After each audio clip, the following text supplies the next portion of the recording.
warahmatullahi wabarakatuh, sahabat-sahabat YouTube. Kita jumpa kembali dengan channel kami YouTube Nyanya Tawa.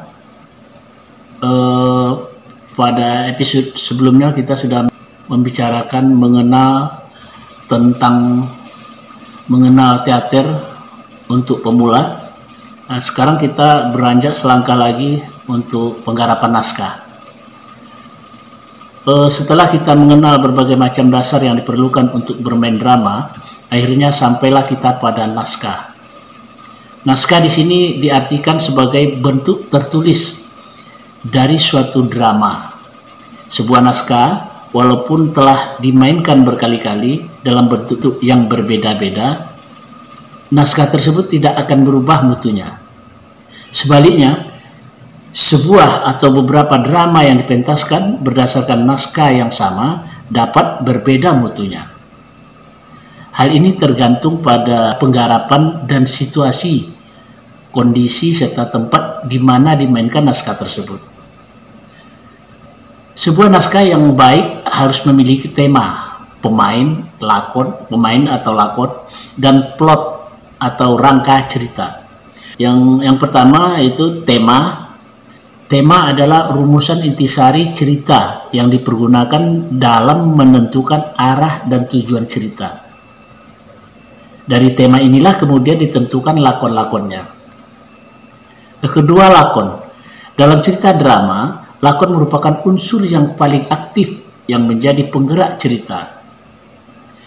Oleh karena itu, seorang lakon haruslah memiliki karakter agar dapat berfungsi sebagai penggerak cerita yang baik.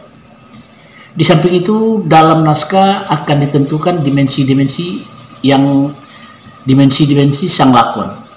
Biasanya ada 3 dimensi yang ditentukan, yaitu 3 dimensi fisiologi: ciri-ciri badani, usia, jenis kelamin, keadaan tubuh, ciri-ciri muka, dan lain-lain. Dimensi sosiologi: latar belakang kemasyarakatan, status sosial, pendidikan, pekerjaan, peranan dalam masyarakat, kehidupan pribadi, pandangan hidup, agama, hobi, dan lain-lain.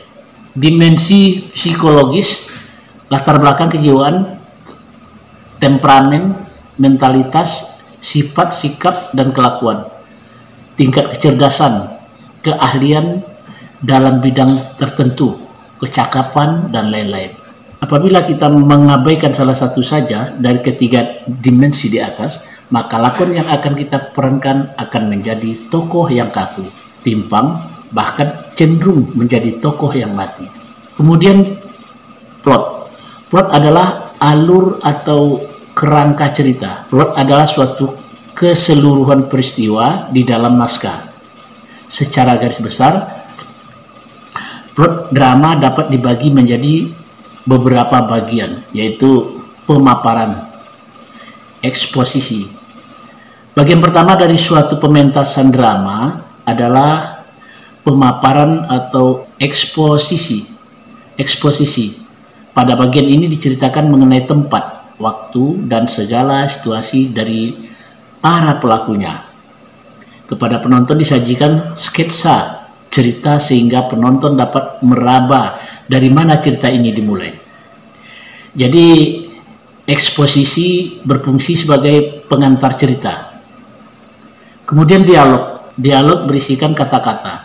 Dalam drama, para lakon harus berbicara dan apa yang diutarakan mesti sesuai dengan perannya, dengan tingkat kecerdasannya, pendidikannya, dan sebagainya.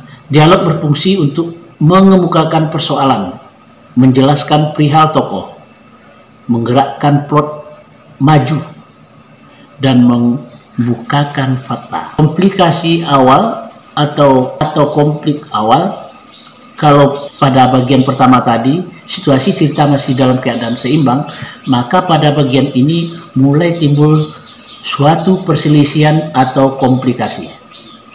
Konflik merupakan kekuatan penggerak drama, klimaks, dan krisis. Klimaks dibangun melewati krisis demi krisis. Krisis adalah puncak plot dalam adegan. Konflik adalah satu komplikasi yang bergerak dalam suatu klimaks. Penyelesaian. Drama terdiri dari sekian adegan, di mana di dalamnya terdapat krisis-krisis yang memunculkan beberapa klimaks. Satu klimaks terbesar di bagian akhir. Selanjutnya diikuti dengan penyelesaian. Baik sahabat-sahabat YouTube, bagi pemula, setelah kita menyelesaikan naskah, maka kita sudah bisa melangkah ke latihan. Ini sutradara penulis tentu apakah ini setelah selesai naskah, jadi setelah selesai naskah maka penulis sudah bisa mempersiapkan untuk sebuah penampilan.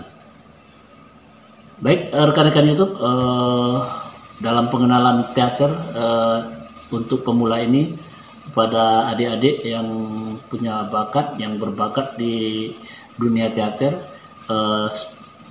mudah-mudahan dengan pemaparan ini ada manfaatnya bagi kita semua, dan selamat latihan. Itu kami tutup dengan wassalamualaikum warahmatullahi wabarakatuh. Salam Nyanya Tawa.